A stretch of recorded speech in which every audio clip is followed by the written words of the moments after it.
Getting Medicaid expansion in Virginia was probably about a 5 or 6 year battle. But now the hard work really begins. The process now began right after the governor signed the legislation and the law, where we had to file paperwork with the federal government to get waivers for our state Medicaid plan to expand access and coverage to 400,000 Virginians that wouldn't otherwise be eligible. But the one thing that we left out here was trying to improve that access piece. If you talk to a realtor, they'll tell you what's the most important thing in real estate. It's location, location, location. Well, it's access. That's 1, 2, and 3 for us, and that's what we've got to do a better job of doing. The Affordable Care Act, when it was passed into law, was really more about expansion of coverage and insurance reform, but it didn't do enough for access. And so one of the things that we forgot about doing was while we raised provider rates for hospitals, we failed to raise provider rates for physicians and other healthcare professionals. Currently, physicians are making 67 cents on the dollar, and a proposal to raise it up to 88 cents would ensure that we'd have more providers to accept Medicaid. Right now in Arlington or throughout the state, if you were to try to seek a Medicaid provider, it'd be very difficult to find just about in every single specialty because of the low reimbursement rates.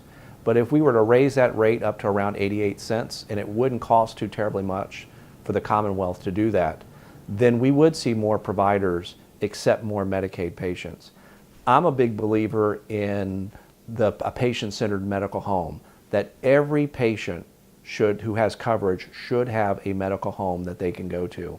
And the only place to do that is to have a provider to giving you that medical home.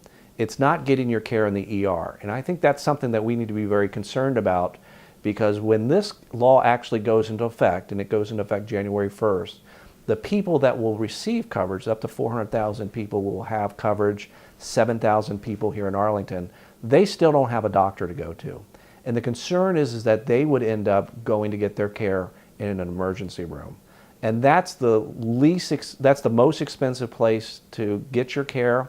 It's done in an episodic way. It's not done in a coordinated fashion. So we really need to invest more in our physicians, our internists, our family physicians, primary care, to make sure that people have access to the medical home.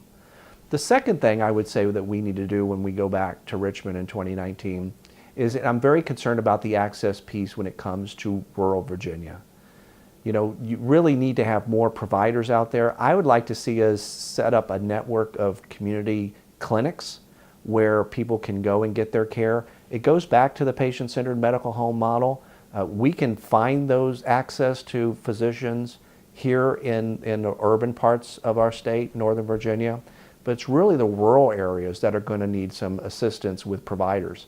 And so setting up these clinics at different places where they don't have the providers, you might have to drive 100, 200, 300 miles to find the nearest hospital.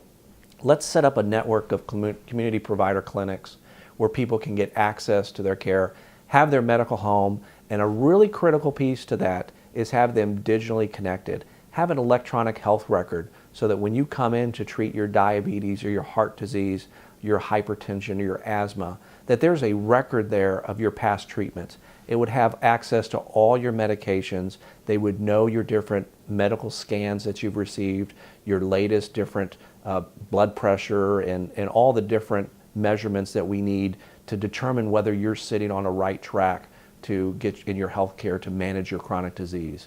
So I would say that those are some of the two things that we should be working on in access. We need to raise the provider rates, certainly, and we need to make sure that our rural areas have access to community clinics.